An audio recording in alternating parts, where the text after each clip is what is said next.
Okay, now we need to make a good looking thumbnail for our video. So this is only important with in-display videos because those are going to appear on someone's search results, and that's the only place where the thumbnail is going to display. Whereas with in-stream ads, no display are necessary. So a good thumbnail obviously is a thumbnail that's going to allow you to get as high of a click-through rate as possible. That means that for every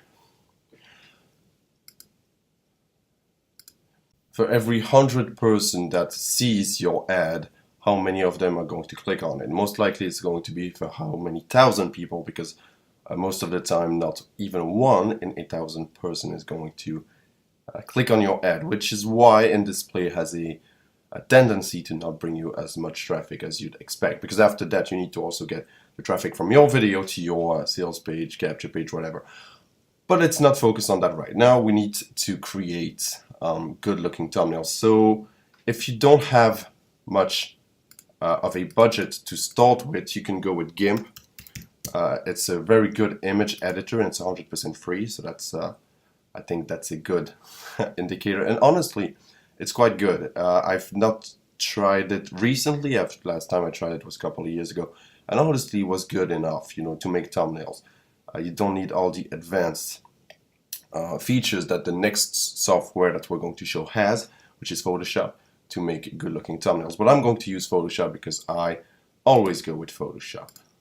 Photoshop is what, $9 a month, so honestly it's really cheap and really powerful. Okay, and I use it for every single aspect of my business.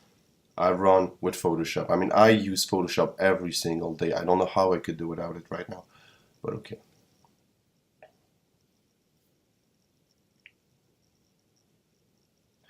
Alright, so the image for a thumbnail, you need to notice, is 1280 by 720 pixels, that is, okay? So let's go with pixels, create a new. By the way, you just need to click on new here, create 1280 by 720 pixels, white. Okay, let's click on OK. And the way I like to do my thumbnails is I like to put some text in my thumbnails, because I found that people do read, of course, the title and the tagline, but really they also look at the image. So what are the good elements of a good thumbnail? First off, that's just my opinion, but well, it's not really my opinion because I get a good click-through rate on all my ads, so I'm guessing wouldn't say it's an opinion, it's a fact.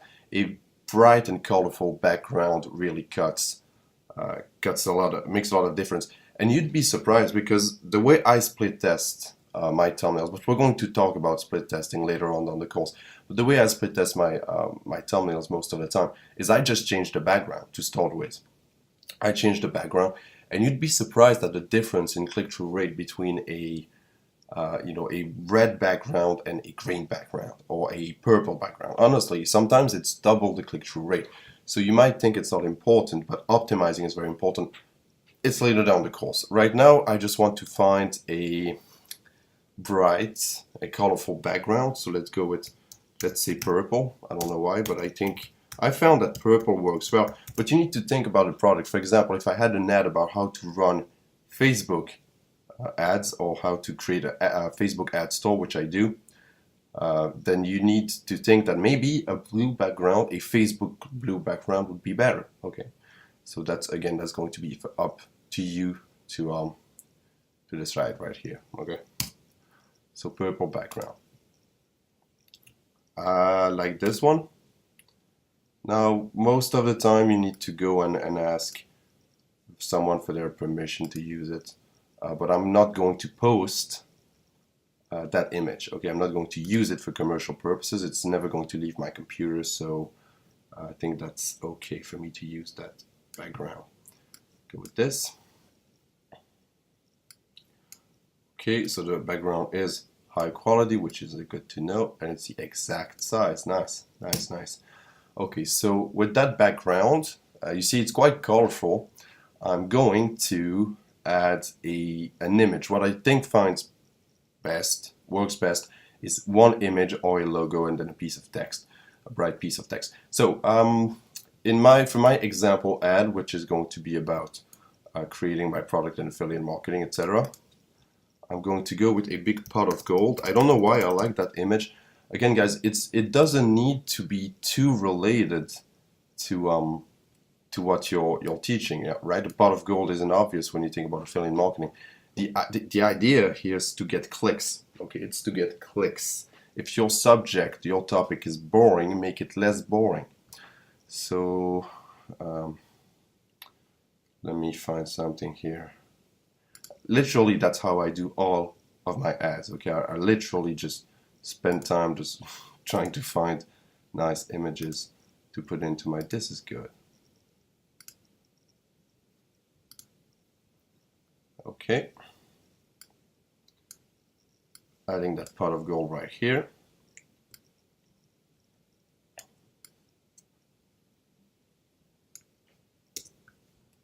I might also add in the course a text file containing all my best practices for thumbnails. So what I found works best, what color, background I found work best. By the way, hint, purple does very well for some reason. I don't know, I really don't know why, but there it is, it works well.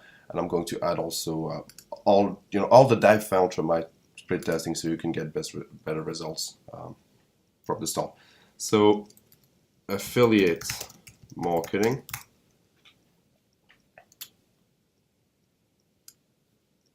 In just 30 minutes.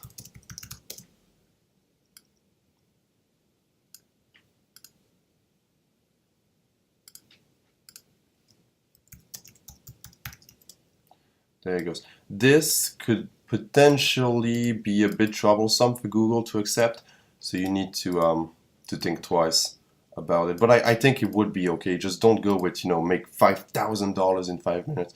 Google is going to not only frown upon you, but they're going to put you in trouble. Honestly, just for that. Okay, not too much text in the thumbnail. Should be obvious. You don't want to clog the thumbnail. It's supposed to be an image, right? It's not supposed to be text. So as you can see, black on purple is not really something you can easily read, especially from a distance. So we have two choices here. Either we make the text white, or even better, in my opinion at least, is add a external. I'm going to find this. It's calling here in French. It's called lueur externe, so it's external something, and that's what it is. So you can mess a bit with the opacity, because most of the time your background, especially if you make it colorful, is not going to be very friendly to a black text. But basically, all you need to do is change the opacity to the point where you can read the text easily, and then that's just kind of pixelizing the stuff, which I don't really like. And all of this really doesn't really add anything. Okay, just wanted to make it. And if you click on OK, it's going to save those settings, and you just need to use it on every piece of text that you have. Okay, if you want to learn how to use Photoshop, honestly, Photoshop is super complex, but if you just want to make thumbnails like this, all you need to know how to do is create the canvas, of course, so that's 1280 by 720, remember that. Get a background, get an image, and then just put it. Honestly, this this thumbnail could be better, but the fact is that, and you'll notice that if you actually take action, you'll notice that ugly works. Ugly actually works. An ugly thumbnail gets clicked on just as much as a very beautiful designed thumbnail, honestly. I'm not saying that because I don't want to spend time making an awesome thumbnail, but honestly, this is just how it goes. So once you're done, just go with File, Export for the web. I'm going to use this thumbnail for my example also. If you click on Save, PNG is okay, JPEG is okay too. GIF is not. It's not a GIF, so, but PNG works. All of this, look, if you don't know, don't touch it, because if you click on Save, it's just going to be good enough like that.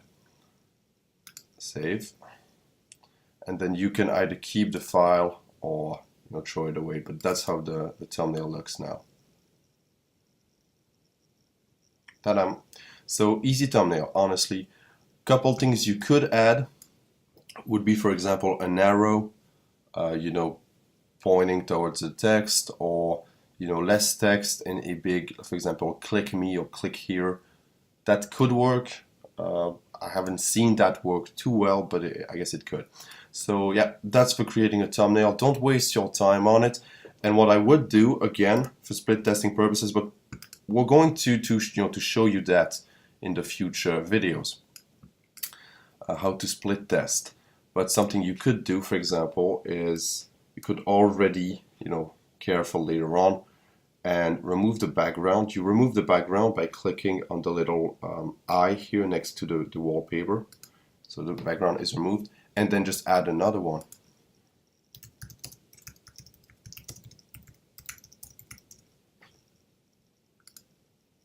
Alright, I'm going to choose blue metallic just because I like it. I don't know if it's going to do well, but I like it, so I'm going to use it. That one has a watermark, but the watermark is so, so you can't even see it, so that's okay, I guess. And then just add it here. Again, I'm not going to use that exact image for my example because I haven't checked the rights on the backgrounds and the images, but I'm going to make another one that looks just like that. So like this, and then you need to, because now you can't see anything, but you need to go here down, right, to the timeline, and you need to take everything, every effect, and make them go above this one. Or you can take this one and slide it all the way down, because that's basically the order in which the items are placed. And if you place it right here, you should see everything just fine. Okay, so I'm also going to save this one under another name, and we're going to split test both to see which one gets the most clicks. And you might think this is just details, right? It can't be much of a difference, but I guarantee you a simple detail can change everything, and you'll never know why. You'll never know why. You'll think, why is this blue background converting so much better than my purple background? And that's just one of the mysteries of paid advertising. But anyways, thank you guys for watching. Don't spend too much time creating your thumbnails. We have much better things to do. And I'll see you guys in the next video.